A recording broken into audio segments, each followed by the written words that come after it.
काल आदरणीय बाप्पा आपल्यातून निघून गेले. जवळजवळ 90 वर्षाच्या अथंग असा प्रवासाचा त्यांचा कालांतर झाला. त्यांच्या संपूर्ण जीवनामध्ये प्रचंड ऊर्जा, स्वतःच्या व्यक्तिमत्वावर किती प्रेम करावं हे जर पाहायचं असेल तर आदरणीय ठाकरेंना शिकायचं. ठाकरेंच्या बाबतीमध्ये बोलायचं म्हणलं तर बऱ्याच आठवणी ठाकरे मला सांगतात. गौतम बुद्धाच्या बरोबर ही कल्पनेमध्ये गौतम बुद्ध असं म्हणतात की जीवनामध्ये कोणताही त्याग केला तर प्रेम मिळू शकत नाही. तसं लहानपणापासून मला कौटुंबिक फार प्रेम मिळालं आहे.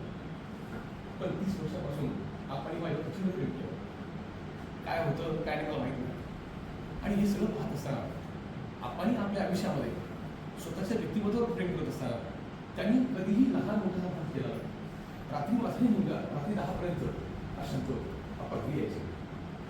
आणि साधारणतः आपणच्या वतीनं बोलायचं म्हटलं तर आपणचं जीवन हे आपण काय होते आपण सांगतात की मी लहान होतो, माझी आई अत्यंत गरीब होती, जमिनी सगळ्या उद्योगमध्ये होत्या, पण त्या किल्ल्याच्या खाली मी भाजीचं टोपलं करत घ्यायचो आणि ते भाजीचं टोपलं मी उद्योगाला विकायचो.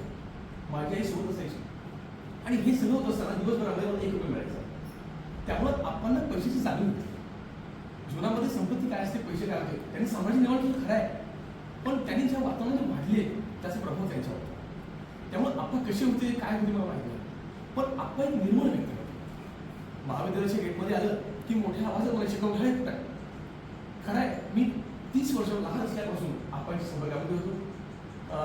प्रचंड माझ्या प्रेम करायचे, आपण माझ्या प्रेम करायचे, महाविद्यालय प्रेम करायचे, या इमारतीवर प्रेम करायचे, या संस्थेवर प्रेम करायचे. आपणचा साधारणतः अलीकडच्या काळामध्ये व्यक्ती जो असतो व्यक्तीची 2 मन असतात, एक समोर मन आणि मधलं मन. पण आपाचं मधलं जे मन होतं ते कायम समोर असायचं.